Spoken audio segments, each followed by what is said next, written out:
Now, I know what you're thinking. Joe, the QSC KC12s have been out for over a year now. Well, where the heck have you been? Apparently, I'm the last wedding DJ reviewer on planet Earth to get my hands on these things, but I've got them now. So let's get into what might be the most talked about column speakers in our industry still right now. Better late than never, right? And honestly, this might work out in our favor because now I can give you the real deal, not just the honeymoon phase review, but what these speakers are actually like after testing them at a real wedding. That's right, we've already taken these out. All right, I'm gonna show you guys real quick how easy it is. These are the covers, super nice. Got a Velcro strap under the bottom. I just kind of slide it off like that. You got your towers in here. Nice little bag for these as well.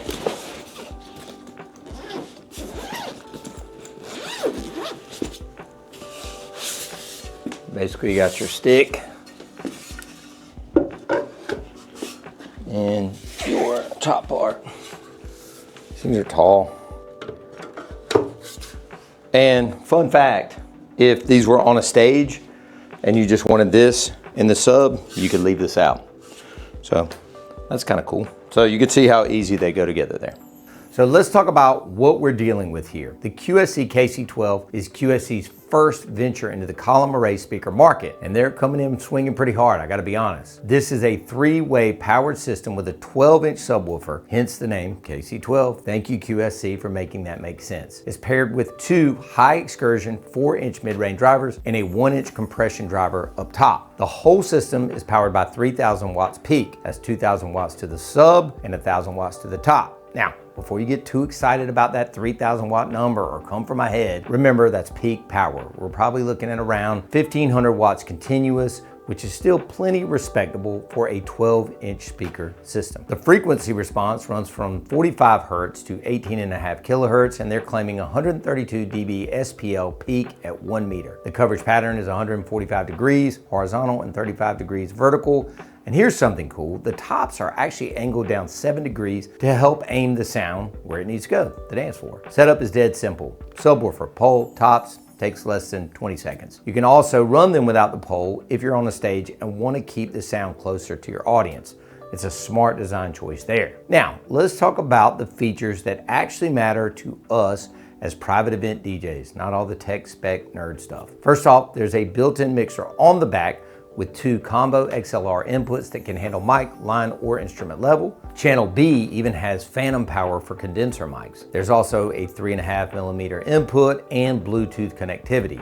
Speaking of Bluetooth, and this is super cool, you can link the two speakers together wirelessly for true stereo Bluetooth playback. Some manufacturers don't do that. So during cocktail hour, when you're streaming from your phone, you can get actual left and right separation. The digital display on the back gives you control over everything. EQ, subwoofer levels, delay, reverb, you can even save different scenes. So you could dial in a scene for ceremony, one for cocktail hour, and then one for dancing. It's very handy to be able to dial up the settings that quick. There's even a USB-C port for charging your devices, which is a nice touch when you're running an iPad, let's say, for your ceremony and you want to charge it. And as you can see, they come in white, which to me just looks so much cleaner in wedding venues. Of course, they also make them in black too. Let's talk about money. These are currently about $2,000 each. That puts them right in the premium column speaker category, of course, competing with speakers like the EV Evolve 50, which I've used,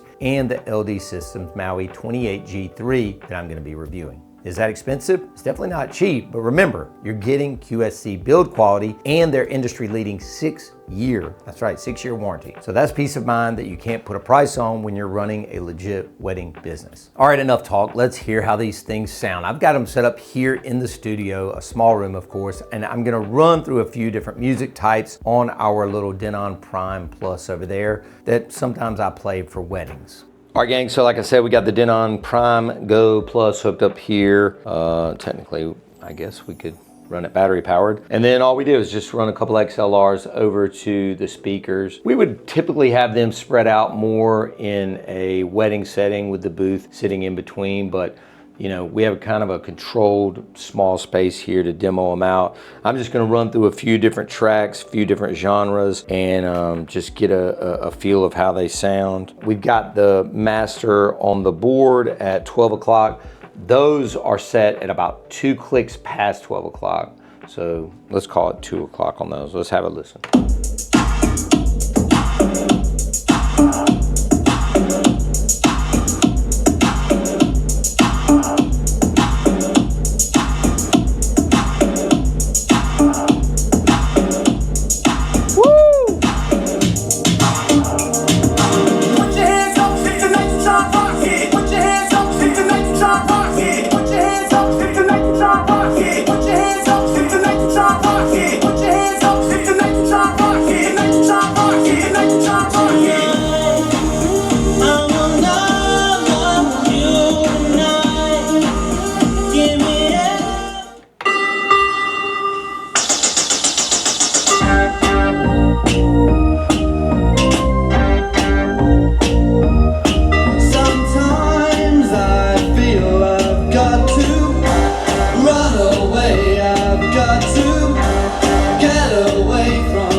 Let's have one more look. Let's hear one of the oldies here.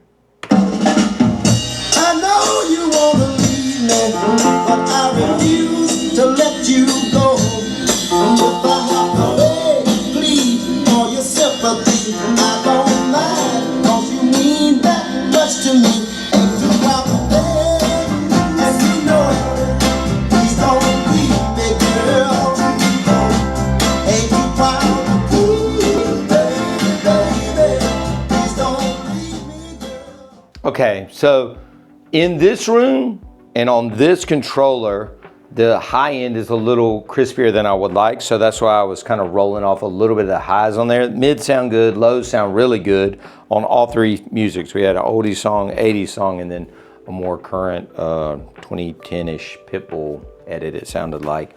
And there goes my copyright strike and no money on the video. But whatever, I do it for you, do it for the YouTubers. In the wedding setting on the Flex 10, I did not notice that nearly as much. So I would assume it's probably the controller. And again, completely different brands, a completely different processing, completely different units altogether. Still, in here, controlled environment, probably need to be spread out a little more to cancel out any like phasing issues or whatever. But in here, still sound kick-ass, still are very, very loud speakers. Like these are loud ass speakers. Like I'm telling you guys, this should be on your list to listen to if you're, you know, getting ready to upgrade to column arrays. You got your EV50s, your Maui 28s, you got these and this and that. There's so many different brands. I would at least put this on your list to give a listen to before you make your final decision.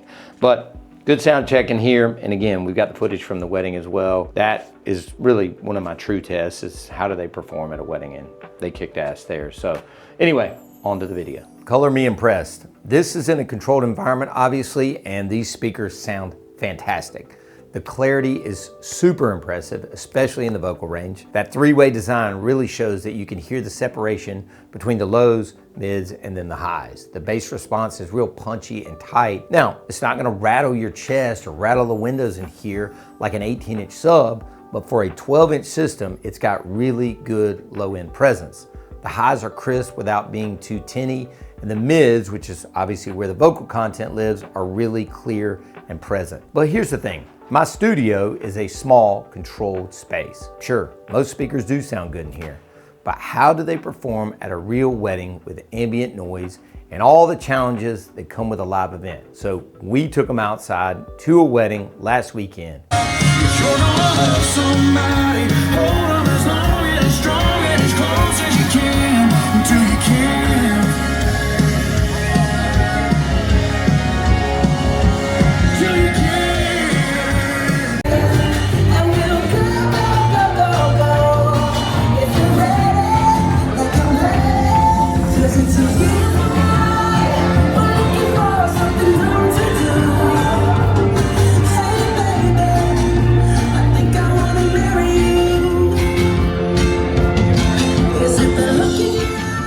This was a 100-person wedding, indoors, in a weird shaped room, and us not very close to the dance floor, backed up against the wall with the booth kind of in front of the speakers and the speakers slightly behind me. And what I noticed immediately was how well they filled the room. The 145-degree horizontal coverage really does work.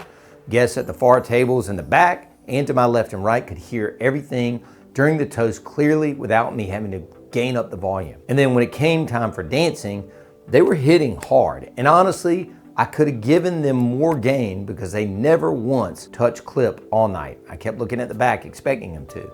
I didn't really notice until about mid-dance set that it wasn't quite loud enough on the dance floor when I walked out there. We were just so far away and the speakers were right on top of me.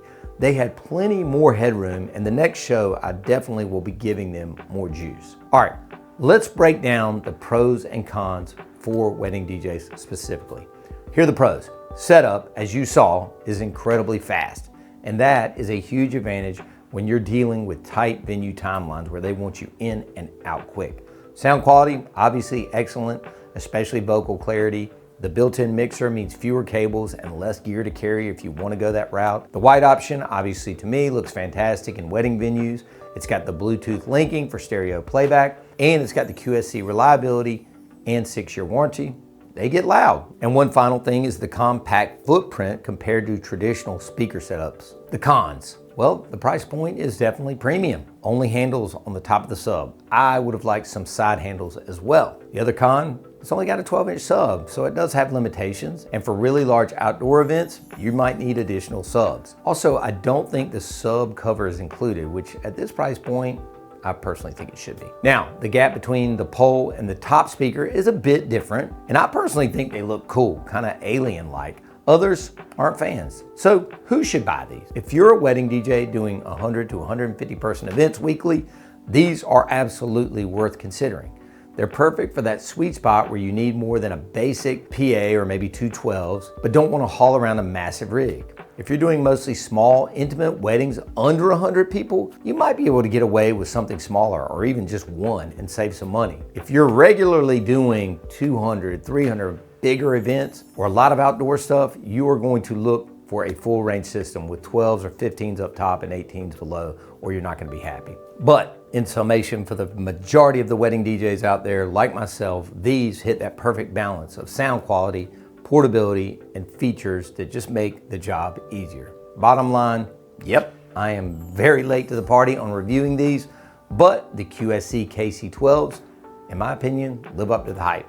They're not cheap, but they deliver professional results that your clients will notice and other DJs, and you will appreciate.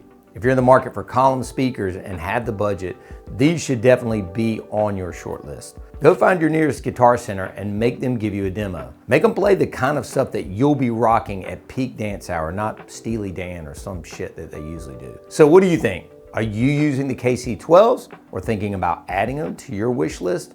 Let me know in the comments how they're working out for you. And if you found this review helpful, please hit that like button, subscribe to the channel for more gear reviews and gig logs, and I'll see you guys on the next video. Peace.